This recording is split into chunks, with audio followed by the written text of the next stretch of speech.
My name is Valentina Lopez. I'm the International Recruitment Officer for the Faculty of Arts and Science. And we're here today to meet students at Columbia International College to talk to them a little bit about next steps and what they can expect from, hopefully, their next 4 years of study at U of T. Students that come to U of T can make their experience whatever they want it to be. They can combine programs within the same area, outside of the same area. It's a large university, but that means it has amazing resources. They can build their degree to be completely different than every single other student there. They have the best professors, the best resources. You know, what other university gives you 42 different libraries? And I know that might not be exciting to students, but it just represents everything that's available. So whatever they want to make their university career, they can absolutely do it here. So we have everything for them to just have an excellent 4 years. So we are an amazing university, and not everyone is able to take advantage of everything that we offer. So we're looking for students that are driven, that want to motivate themselves, that want to explore the world, explore things beyond the classroom, and also make the most of the classroom, make friends, lifelong friendships, moments that they'll always remember. So we're just looking for a student that's academically driven, but that also realizes that this is a life experience that they need to make the most out of. And there's a lot of them here. They're very keen. They all stayed after school, so surely they'll be successful candidates, I'm sure. My name is Valentina Lopez. I'm the International Recruitment Officer for the Faculty of Arts and Science. I know this is a lot of information, so I'm gonna try to keep it as brief and as relevant as possible. Just a show of hands, how many applied to a program in Arts and Science at the St. George campus? All right, not that many, a little disappointed. All right, so I just want to tell you a little bit about what you can expect as an Arts and Science student. So basically these are the three main pillars that are gonna basically highlight any of the programs that you select at U of T, but I'll speak to them particularly about Arts and Science. Essentially what we want to offer you is a lot of choice. So this is what you're looking to have in your 4 years as an Arts and Science student. There are 300 programs and over 4,000 courses for you to choose from. So this means that over your 4 years, you can really make your degree exactly what you want it to be. You have 4,000 courses, and if for whatever reason you don't find something that you like, you can even make your own course. And I will get to that later when I speak about unique learning opportunities, but it's just something to get you excited and looking forward to your first year. Now, because we do have a lot of choices, you have to organize your degree a little bit. So within those 300 programs, to complete your degree, and this applies for any program at U of T, you need to complete 20 credits. That's 5 credits per year for 4 years. 1 credit can be either a year-long class, or half a credit would be a semester class. So in any given year, you can have as little as 5 full year classes, so you're only taking 5 subjects, or you can have as many as 10, and that's really going to be up to you. Now, I said before that we have 300 programs. That's a lot of options, and we don't expect you right now, sitting here in this cafeteria, to know which one of those 300 options you want to study for 4 years, let alone do for the rest of your life. So we want you to really explore and to mix and match. So there are 3 different ways that you can take those 20 credits and split them up to suit your interests. The first option is you do a specialist. So if you really like a subject, out of those 20 credits in 4 years, you're gonna dedicate up to 16. So if you love history, you'll do 16 credits in history, and 4 you can take in whatever else you want. The other option that you have is the middle one, which should really be 2 bubbles, where you can do a double major. So this is 2 subjects that you're equally interested in, and you would select them and study them both at the same time. So 1 major is not going to be 20 credits big, that's why you have to have 2 subjects. And they don't have to be related at all. So this is just how you choose your classes.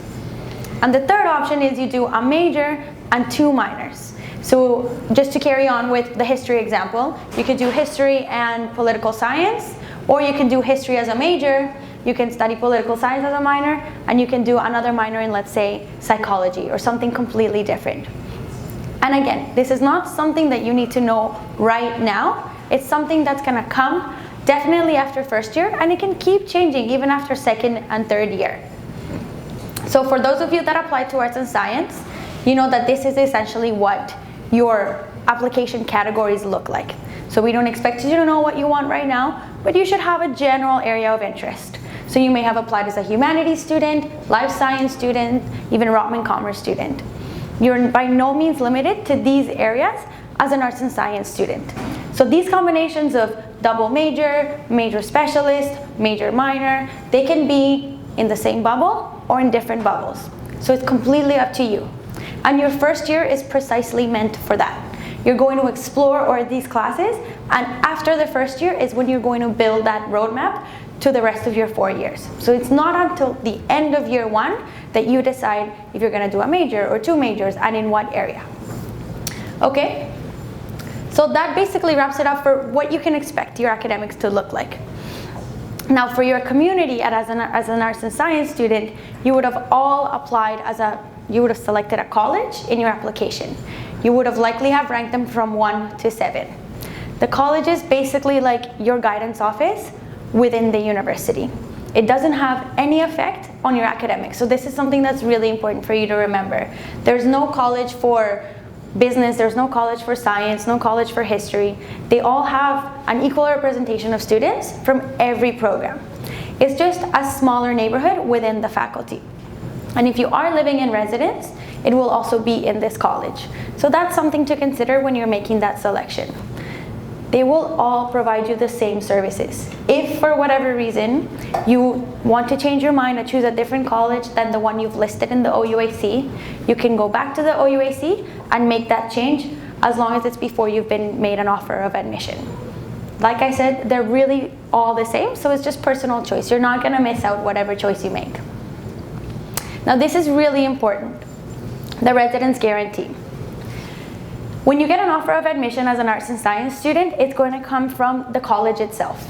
So from then on, you're not going to be dealing with U of T or even arts and science, you're going to be dealing with your college. And if you're living in residence, it will be in your college. So for those of you that have applied to arts and science, in your join ID and in your join portal, there will be a spot where it says, interest in MyRes is confirmed, but your ranking is incomplete. That's because your offer of residence is linked directly to your offer of admission to the college. So right now, all we want to know is if you're going to live in residence. After we give you an offer of admission, those options of residence are going to populate depending on the college. So even within each college, you have a number of different choices. So don't panic if it says it's incomplete. It'll come after your offer of admission. However, if you do want residence, it's important that you express that interest before March 31st. You basically just have to tick a box that says, I want residence. Otherwise, we can't guarantee it for you. Okay? And just to speak a little bit about unique learning opportunities, the reason why I put this here is because some of these require an application, and they're very specific to year 1. So things like the first year seminar courses are courses that are only offered in first year. Any student can select them from the calendar, but they're very specific. So rather than, for instance, learning about English literature in the 21st century as this broad topic, you're going to be learning about vampires and villains. So you're only going to be reading novels about vampires, and you're not going to be reading Twilight, but you might read Dracula, because that's a classic. But it's just very specific. And these are really small courses, so it's something that you might want to consider enrolling in as a first-year student. The first-year foundations, very similar, but rather than being just one class, it's a whole topic. So you're gonna be doing, for instance, vampires and demons, but you're also gonna be looking at theater, and it won't be just one class, it'll be a few classes. So it just allows you to go really in-depthly into a topic right off the bat in your first year. Those, because they're larger, they need an application. They're called the ONCE programs, and they're attached to the colleges. So if you are interested in looking into this style of learning, it's important that you consider filling out the application. They're open, they'll start to be open at the beginning of February, and they'll be ongoing until they get filled out. So just think about considering it, and if you want to apply, just fill out the form. And finally, for the last step, you've all applied to the OUAC. Of our academic programs, unlike, for instance, UTSC, where there's a lot of programs that require an additional supplementary form, for arts and science, only the Rotman Commerce program requires a supplementary form. And we have a representative here, so I'll let her go really in-depthly into it, so I'm not gonna get into it. But with regards to other things in arts and science, for college admission, college within arts and science, Victoria and Trinity College will require an application. They're really small, so they can't accept everyone that wants to be there. So they're just looking for a little bit more. And those applications for those two colleges, if you want to be part of them, they're due February 1st. If you listed them as number 1, you'll be automatically redirected to fill that out. And they just want to know a little bit about you, what you think you can give to the college, what the college can give to you, and if you're a good fit for that. So just be very mindful that for those two only, there is a supplementary form. Any other updates regarding your status, you'll find on Status Check and on your Join ID. Again, after your offer of admission has been given to you, you'll be able to log back in, go into the My Residence portal, and select your choices. Residence decisions won't likely come out until May or June. Again, we have to sort all of you guys, all of you first years, into hopefully the choice that you listed first. All right, so I know that was really quick, but I didn't want to overload you. My email is here, so please feel free to write to me with any questions that you have about arts and science, residence, what is a college, how to choose a college, what's the difference, anything that you have. And I will pass it on to my colleague Amina now, who will be able to answer questions about Rotman. Thank you.